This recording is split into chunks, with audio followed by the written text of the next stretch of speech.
I now invite you to prepare as Janalea leads us in our meditation.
Please join me in this silence.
She's a woman who's dedicated her life to helping others with the simplest of gestures, an embrace.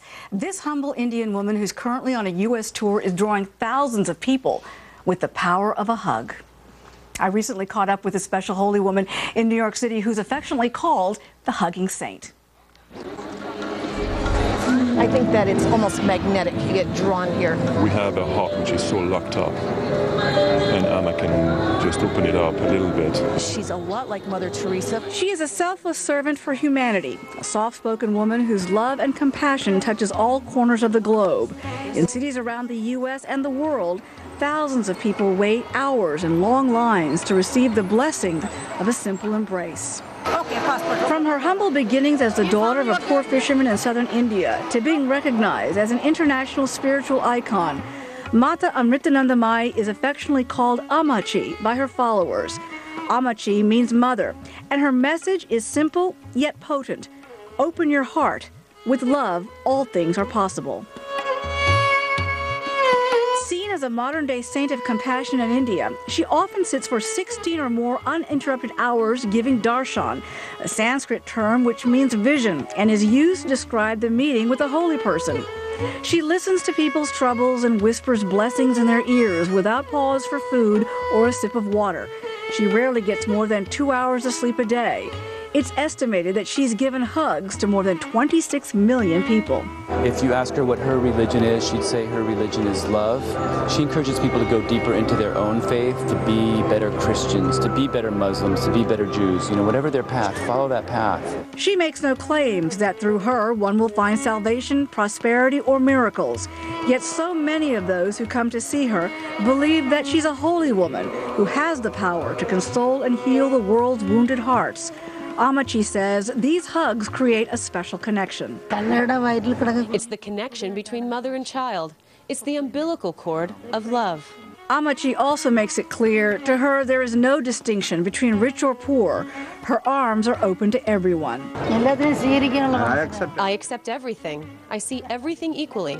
I am constantly giving the love. There's no difference to it. Since early childhood, she's been devoted to offering herself to the poor, the abandoned, and heartbroken souls. If you have compassion, you can solve 80% of the problems in today's world. She's helped millions. Her charitable network builds hospitals, orphanages, and schools in India. When the tsunami hit back in 2005, she made sure that thousands of homes were rebuilt. Here in the U.S., she's raised more than $1 million to help the victims of Hurricane Katrina. Ammachi believes that everyone can make a difference. What I feel is that in today's society, everyone should become a role model. Everyone should set an example. Everyone should become noble. It all begins with unlocking the heart. That's Ammachi's unwavering mission, rooted in the belief that this can change the world. If there is love, there is hope. Love is the only hope. Love is like the cool, gentle breeze that can remove the dark clouds of negativities. You know, people often ask if she gets tired from sitting for hours hugging people, and she happily says no, that she receives lots of energy from doing this. And from the U.S., it's on to South America, where we hear big crowds will be waiting for her there. Namaste. That's my teacher. She's pretty cool. Salutations to my brothers and sisters of love and light. It's so wonderful to be here with you. Today I want to talk a little bit about the individual journey to your center, or to spirit. Now, the way I'm going to do that is I'm going to tell you my story of my meeting with Amma and the interactions we had. So this Amma has hugged 35 million people now. That video is 6 years old. So in almost every country on the planet, there's a couple holdouts in Africa, but I'm sure she'll open those doors and get there. I met Amma on my way to a Beach Boys concert, July 4th, 1989. Isn't that a great opening line? Absolutely. A friend I was traveling with to go have a nice little party and listen to the Beach Boys wanted to meet this Indian saint in the morning before we went. And Amma was at a farmhouse in Virginia, so I decided, well, you're driving, which means I can have more fun at night, so I'll go with you to meet this Indian saint. At that time, there were only 40 people in the room. Now, there's never less than 1,000, and often it's 10 to 20,000 people waiting for hugs. So we go to this Virginia farmhouse, and it had rained all night the night before, and we had to walk across the grass to get into this home. And of course, he got wet, and I was kind of thinking, this is really weird. There were a lot of bed-sheeted people running around like me. And there was chanting going on, and I started to wonder if there was Kool-Aid in the back. So I decided not to drink the Kool-Aid so much. So my friend walks me in and, of course, sits us right up up front where Amma is going to sit and hug people. And the chanting's getting louder, and I'm getting more confused and more frightened. So Amma walks into the front door, and she walks up to me, and it was 1989, so my hair was spiked, and I had a bunch of earrings, and she ran her hand up and down my spiked hair and started laughing, and I burst into tears. No, I didn't hear it this time. Usually I hear, "Oh, isn't that sweet?" Well, for me, it wasn't tears of love and joy. I was angry. I can't believe how angry I was. I burst into tears because I didn't want to strike out, and I didn't want to run out of the building. So I sat down in my anger with tears running down my face, and she proceeded to hug people, and she hugged me, and I was like rigid, angry. And as soon as the program was over, I grabbed my friend's arm and said, "Okay, we're going now. We're going, yay, Beach Boys." And she said, "Oh, no, we're not going yet. Look, Amma is just going out into the front yard." I said, "Okay, well, it's closer to the car. All right, I'll come with you." And when Amma got out into the front yard, there was a gentleman that arrived that hadn't been hugged yet. So in response, she sat down on the ground. And where she sat in that white sari of hers was in a mud rut full of water. She sits down, she pulls the gentleman across her lap, she starts singing a song and doing whatever. And unfortunately, people don't stand above the guru. So guess who else had to sit down in the wet? Okay, so angry and wet, now wet up to my armpits. Thinking this is not working for me at all, and when are we going to get to the bar? That's all I wanted to know. So Amma, after about 5 minutes, stands up and walks away, and I grabbed my friend's arm, and I'm sure she still has the marks to prove it. I said, "Do you see this?" "Yeah, I see it." "No, do you see this?" "Yeah, I see it." When Amma stood up and walked away from us, she was perfectly dry, her sari was perfectly white, and I witnessed her sitting in a mud puddle. Ooh, that ticked me off something serious. I was raised in an intellectual family. The only thing that was important is your intellect.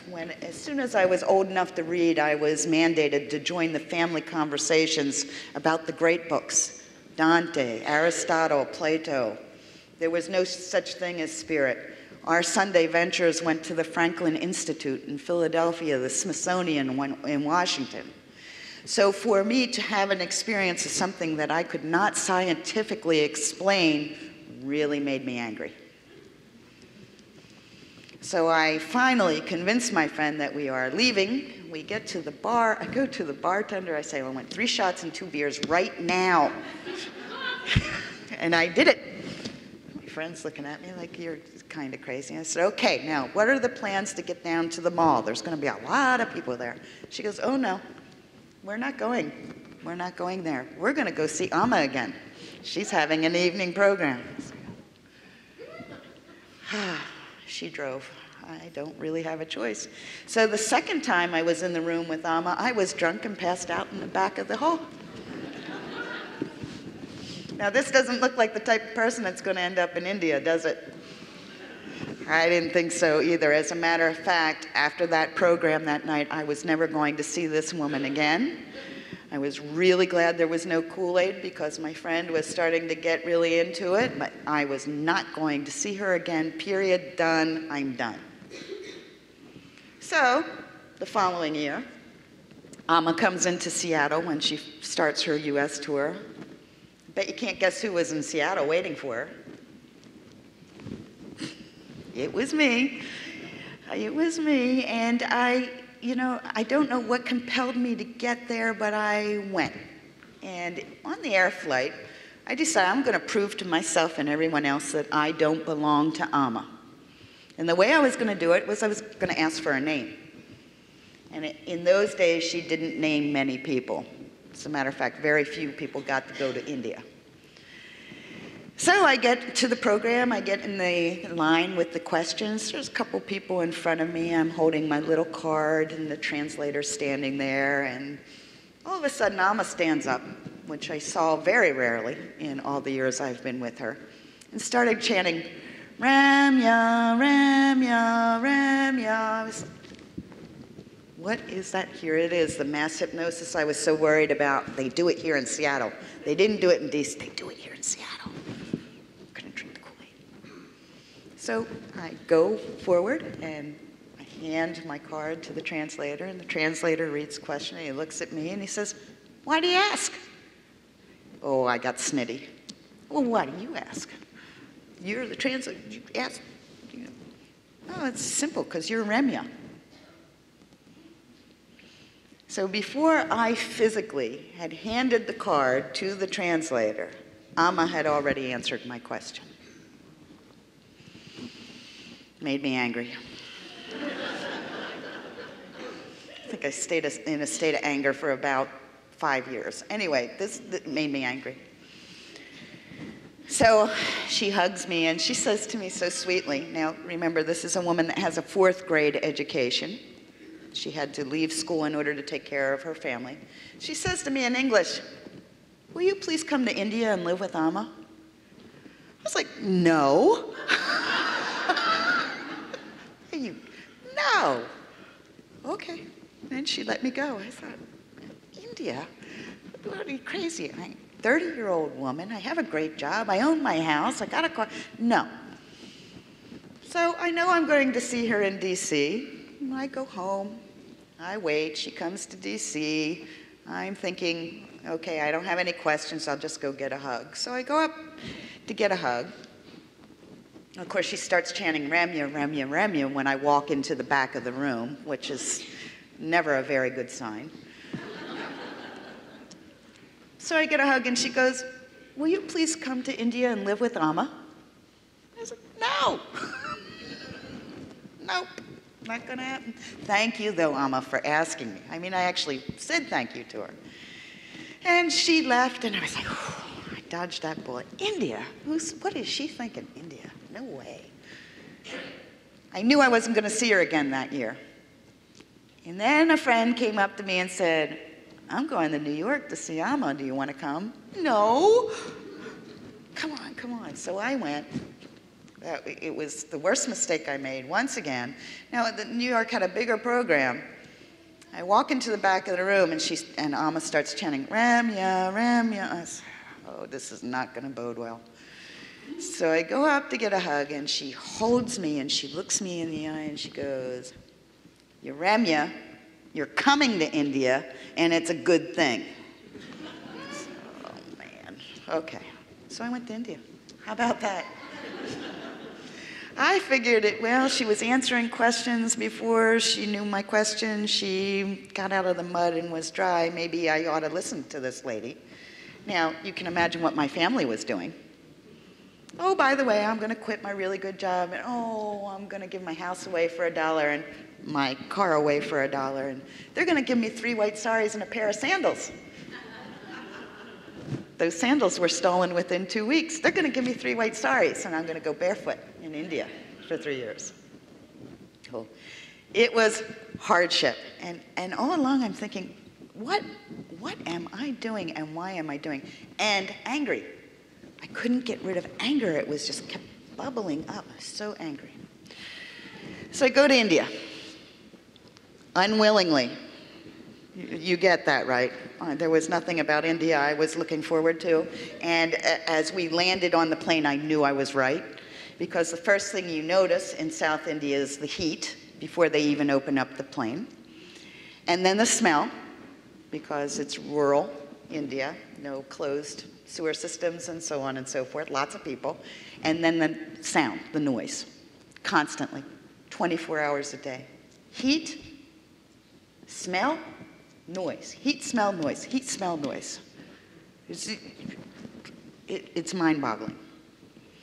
So I go to the main ashram. I'm there for 2 weeks. I finally get over the jet lag. I'm getting used to the cacophony of sound. I'm hot, but I'm going to be hot. And I figure, okay, looking around here, there's other white people here. I can do this, no problem.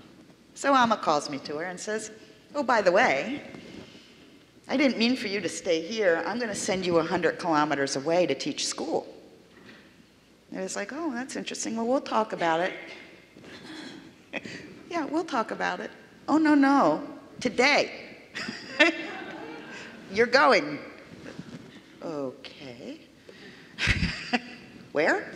What? Okay. So, and as a matter of fact, we have a van going, so you please go. I was like, okay. Now, any of you ever been in India? Do you know what a 12-passenger van holds? 42, if you do it right.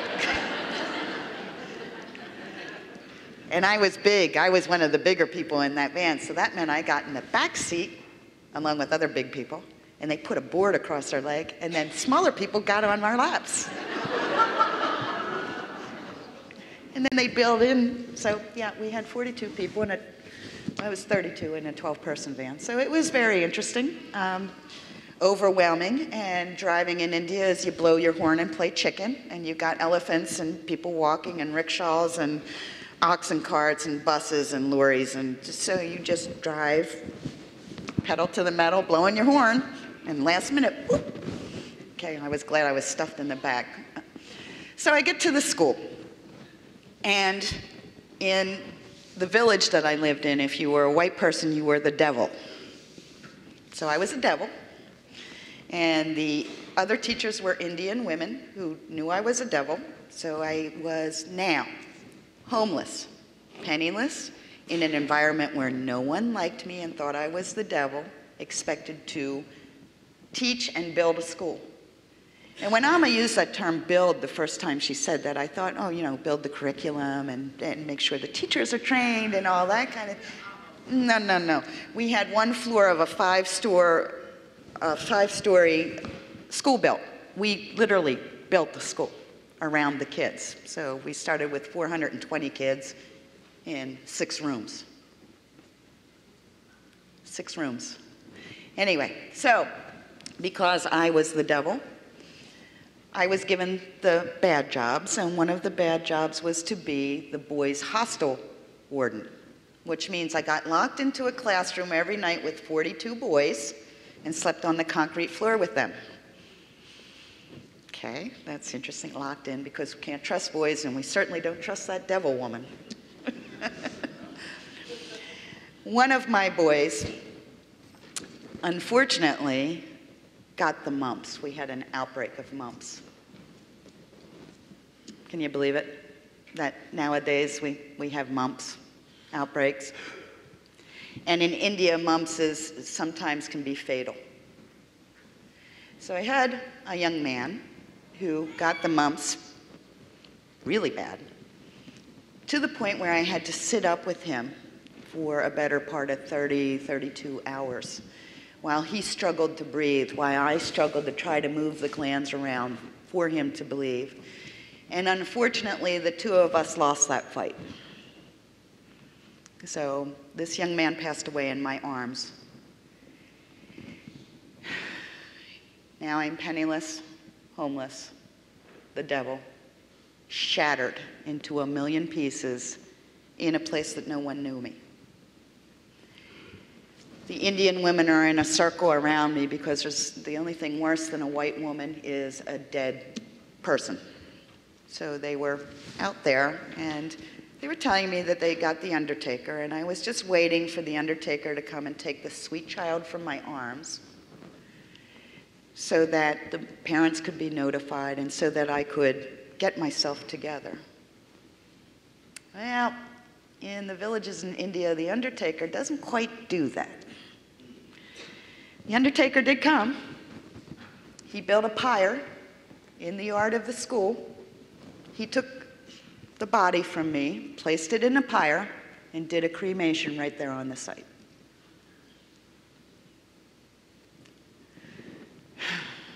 Still, to this day, I was shattered, and guess what? I was angry. This time it felt sort of right to be angry. Not long afterwards, Amma called me down to the main ashram because she realized that probably was just a bit much for a Western woman to have to go through all on her own. So I got called to the ashram. And the monk came and said, Amma wants you to come to the ashram. I said, great. When's the driver going to get here? He goes, oh, no, madam. You're not, you go to the bus stall. I said, I have no money. Yes, go to the bus stall, you'll be fine. So I went to the bus stall and stood there and waited. And sure enough, someone noticed that a renunciate was there in the white sari, asked me where I was going, if they could pay for me, and gave me some food, put me on the bus, and sent me back to the main ashram. I traveled like that all over India. Sometimes it worked really well, sometimes not so much. So I get to the main ashram, and I'm ready for a fist fight with Amma, because you know, you can sit in the mud and do that, but then we have a kid dying of mumps. You sit in the mud, you come up white and dry. Okay. She ignored me. She hugged me. She tried to console me, but when I tried to engage her in the conversation, she would have nothing to do with it. About a week later, I'm sitting on the steps with the ashram doctor, Dr. Michael. He's from Hawaii. He's like me, a little irreverently reverent. We often got ourselves into trouble together. We were sitting there and drinking chai, probably more than 1 cup, which is beyond the limit for any renunciate to drink. And a woman came through the gates of the ashram, and she was holding a bundle against her and wailing, crying. And she got closer, and before you knew it, you understood what she was holding. She was obviously holding the body of a child against her that had passed away sometime, for obvious reasons, you can imagine. So Michael's like, okay, here we go. You take care of the mother, I'll take care of the baby. So we go. Michael takes the baby from the mother. I've got the mother.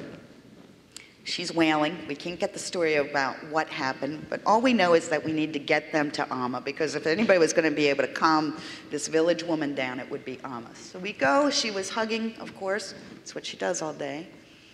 And Michael, in his doctorly way, walks in with the bundle, and he says, Amma, this baby is dead. Amma said, what?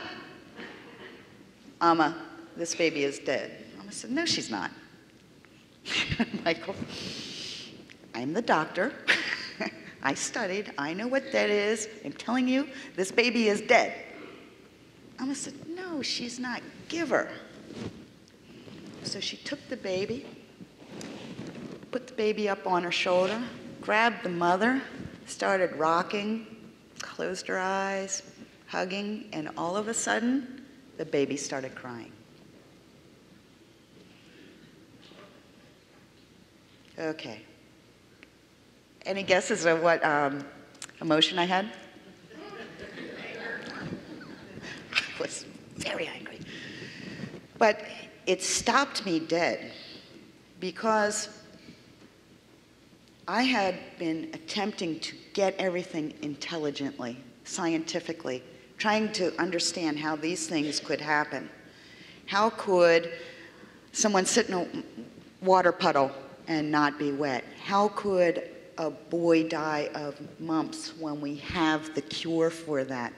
How can a child that obviously has been dead for days be pulled back to life? And at that moment, I had to decide that I don't know anything, and that it wasn't going to be a head thing for me. And for me, my individual path was anger, believe it or not. So what I'd like to say to all of you is that you all have your individual paths. You all have your miracles day in and day out. You may not think they're as extraordinary as what I've seen. However, they are. And it's an invitation to you to stop, to suspend your thought, and to get into your heart and see the truth. Namah Shivaya.